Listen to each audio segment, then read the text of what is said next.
What's up mga ka-Joma Riders? Samahan nyo ako mag-camera reveal settings ngayon. Ang ginagamit nating camera settings pag gantong mga daylight is automatic lang lahat kasi ayun, nagpabomba muna. Sige, ayan, bomba. Sobrang saya yung mga bata na yan. Nakitang-kita mo talaga yung tuwa tumatalong pa talaga So, balik tayo sa topic, no? Kapag naka-daylight tayo mga alas 7 ng umaga hanggang alas 4 ng hapon, automatic lang lahat ng settings natin na naka 2.7K resolution with 30 fps. So ngayon naman, tinitesting natin yung bagong settings natin. Mga alas 5 na rin ng hapon yan. Ayun ang bagong settings natin ngayon mga pre.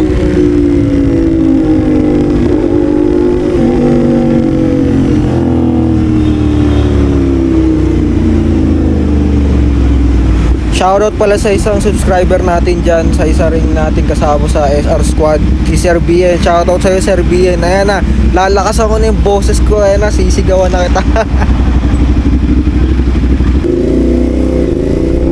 So ayan, balak lang talaga namin mag-testing ng camera, pero naisipan namin pumunta ng MOA. Kaya let's go mga brody.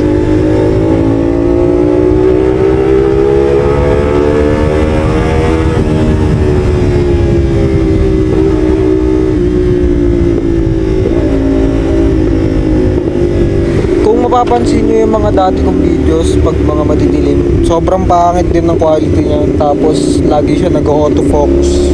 May issue kasi yung DJI ngayon, Osmo Action 3, na kapag masyadong madilim at di mo inayos yung settings o hindi mo minanwal yung exposure, ISO, masyado siyang blurry, masyado siyang noisy.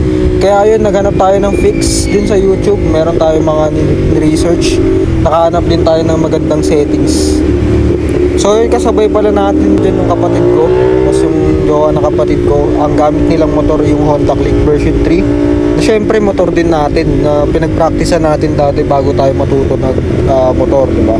So ayun, nag-transition tayo sa big bike na ayun, na pinapangarap natin mabili. So far so good, nag-aaral tayo syempre sa driving school kung paano mag-manual na motor. Dahil ang una kong kinuha talaga dati is automatic motor lang, pero naka-manual na yung sasakyan natin. Pero syempre hindi pa rin legal, kahit nakaganon na yung lisensya natin, hindi pa rin pwede yun. Kailangan mo pa rin pag-aralan yung manual na motor syempre. At lalo na pag na-checkpoint tayo or may mahintuan tayong LTO, pag tinignan lisensya natin tapos nakitang automatic pero nagdadrive ka ng manual, huli ka pa din doon. So ayan, kung mapapansin nyo guys, dumidilim na rin yung kalsada. Syempre palubog na rin araw dahil sobrang bagal lang namin mag-drive. Dahil tinitesting din namin kung ano yung nakikita sa camera or mga scenery ng lugar, para maipakita natin kung gaano ba kaganda yung DJI Osmo Action 3 pag naayos mo yung settings, pag maganda yung settings na nilagay mo talaga. So ayun kahit low light na siya guys, nakikita mo pa rin yung TFT display natin, yung speedometer. Kasi yung usually na pag nagre-record tayo, yung mga dating videos natin, hindi na yun nakikita, hindi na nababasa kung gaano ka nakabilis, hindi na yun nakikita yung mga detail na yun. So mas maganda na talaga yung ganitong settings. So kung gusto nyo makita ulit yung settings, balik nyo lang sa pinakaunang simula ng video natin. Pero ayun, pwede pa natin i-flash ulit dito. Let's go.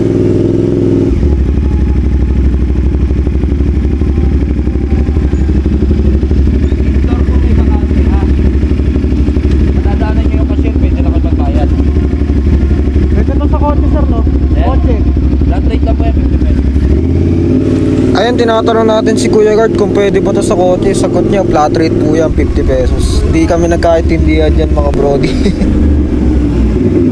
So ayan, makikita nyo guys kung anong itsura niya pag low light. May mga konting ilaw pag sa ganitong katulad ng parking na ganyan. Kita nyo pa din yung linis ng resolution niya or yung quality niya. Makikita nyo rin mamaya guys kung anong itsura niya pag sobrang dilim sa kalsada, yung saktuwang dilim lang din, at merong maliwanag din na part ng dinadaanan namin. So ayun, ayun lang, ano lang kami dito, kumain, nag-enjoy lang, nag-try din ng mga kung ano dito sa MOA. Pauwi na rin kami niyan.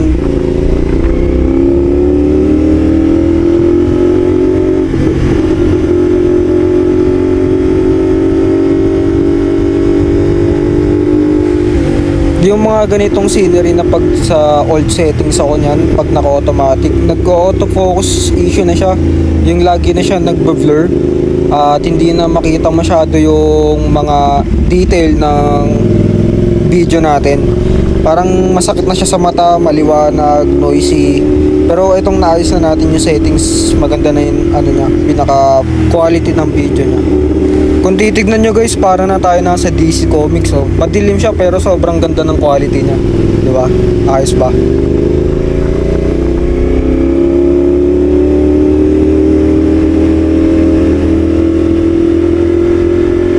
So ganyan yung quality niya pag sobrang dilim or talagang madilim talaga. Makikita mo naman yung mga kotse, ilaw ng kotse, pero hindi siya ganun tulad ng dati na nakakasira ng mata yung taillight ng mga kotse, nag-autofocus blur siya. Hindi maganda yung dating settings. Pero ngayon, although kahit madilim yan, maganda naman yung quality niya, hindi siya nasisira.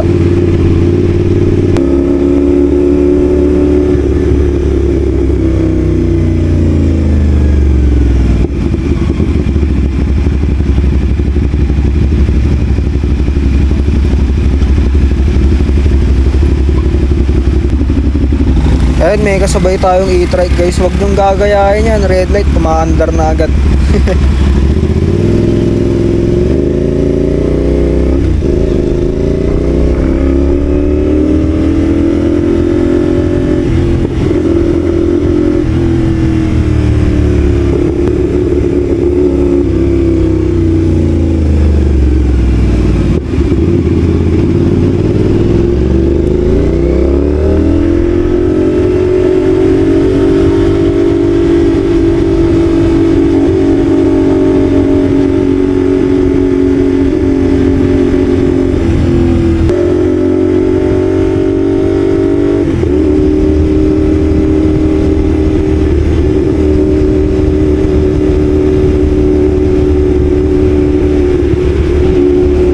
So, hindi pa ganun kapulido, as in perfect yung pinaka-settings natin, pero it's a good start na ganitong settings na napili natin.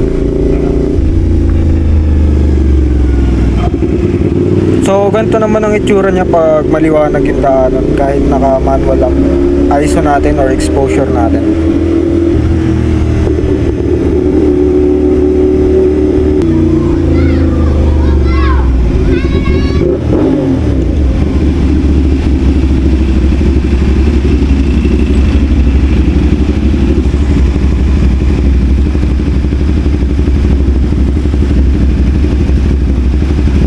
Panis, another one.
So yun guys, maraming salamat sa suporta at sa patuloy na panonood nyo sa Joma Rides channel natin. Maraming salamat. Please like, share, and subscribe.